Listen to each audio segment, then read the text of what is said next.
Welcome, everyone. I'm Kimberly Boschman, and this is the Intentionally Intuitive podcast. In this episode, we're going to take a look at the forecast for each life path number for the full moon that's occurring on June 11th, 2025. This, of course, is a general forecast. If you would like your own personal numerology reading, where we'll take a look at your own energies within your own personal chart, please book some time with me. My information's in the description box below, and I'd love to work with you. All right, let's go ahead and take a look.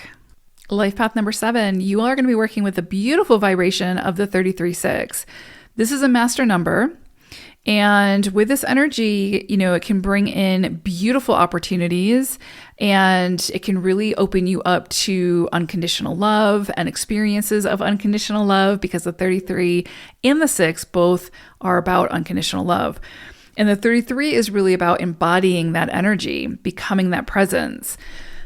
So you could experience things under this full moon that help you to step into that vibration, to recognize it, and to become, let it in more in your life. And that may require you to be more vulnerable. That might require you to change some behaviors, or, how it is that you accept certain behaviors from others when it comes to the difference between conditional love and unconditional love. There could be a lot of sort of quote unquote lessons that come up around this full moon, kind of helping you to see where your energy is sort of being celebrated or where it's being misused, right?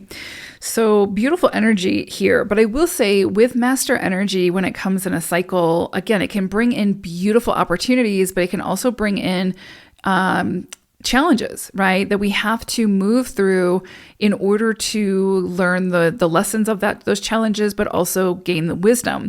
And because it's the 33 for you all, it will likely be something to do with love, unconditional love, relationships, how we show up to relationships, how we receive love, how we give love, etc. So there could be it could be a very sensitive period for you all, especially, again, because it's under a full moon. But there will likely be great wisdom to be gained from the experience, whatever that might be. And this is definitely going to offer you some time for greater self-reflection, which is such a keynote of the 7 energy, which is yours, of course. So this is a time for you to be able to self-reflect and contemplate on, again, how you show up to love, how you receive love, your expectations of love.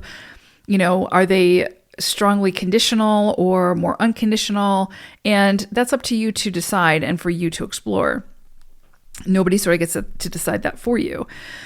This is also a beautiful time for paying attention to how you show up to others, right? In other words, this is not a time for it being about you. This is not a selfish type of energy. This is an energy that focuses on others and bringing beauty to a space and being a presence where others can gain something from your presence and from the beauty that you bring to that space. Again, remember that the core of this energy is about love and unconditional love. So recognizing where it is that, again, you're showing up with a bunch of conditions or expectations and not a lot of acceptance or grace will likely come into to view, right? Also, it can highlight for you where it is that you are too accepting of connections and relationships that have too many expectations and conditions on you. And so there could be some, shifts with your relationships under this full moon. There could definitely be some release at this full moon and letting go of those relationships that aren't serving either party or the highest good of either party. So also pay attention to your responsibilities at this time. And, with a loving heart and some faith and courage, this is a time where you can bring a lot of good service into the world through your actions. And yeah, beautiful energy here. I do think, like I said, it could be a little bit of an emotional cycle. It could be a little sensitive. And I think there's definitely some lessons to be learned around, again, unconditional love in this cycle. And those sometimes when we move through those cycles, it can feel, again, sort of vulnerable and a little bit sensitive. So just be gentle with yourself, have grace for yourself, and try to learn the lessons that this cycle wants to teach you, because in the end, it will be worth it. Beautiful energy. I hope it's a great one, sevens. Take care. Bye for now.